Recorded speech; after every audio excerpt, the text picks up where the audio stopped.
Hello, আসসালামু আলাইকুম। আজ ফিরে আসলাম পাবদা মাছ নিয়ে। প্রথমেই একটা বাটিতে কালো সরিষা, সাদা সরিষা এবং কয়েকটি কাঁচামরিচ পেস্ট করে নিব।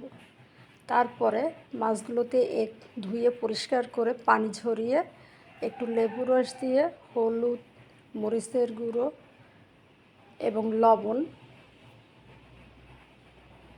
আর একটু সরিষার তেল দিয়ে হাত দিয়ে মেখে নিব। কারণ হচ্ছে সরিষার তেল দিলে মাছ যখন প্যানে দিব মাছ ছিটকে তেলটা আসবে না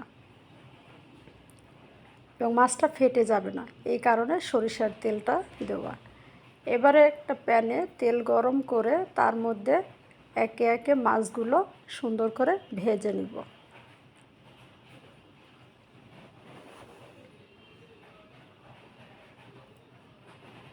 মাছগুলো আমার প্যানে দেওয়া হয়ে গিয়েছে। 2-1 মিনিট পরে মাছগুলো উল্টে দিব। সুন্দর করে এভাবে ভেজে নিতে হবে।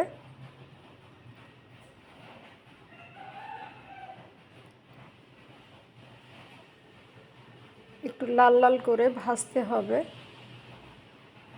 যদি আমার ভিডিওটি ভালো লাগে অবশ্যই লাইক, শেয়ার, কমেন্টস করে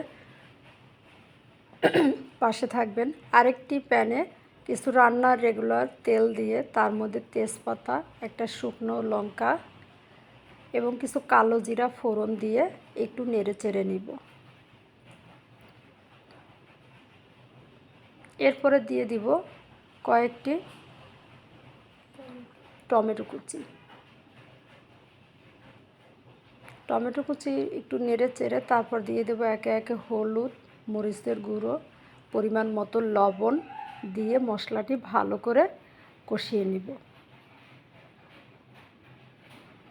মশলার তেল ভেসে উঠেছে, এবারে দিয়ে দিলাম সেই পেস্ট করা সরিষা দিয়ে আবার ভালো করে নেড়ে চেড়ে সরিষা কষিয়ে নিলাম।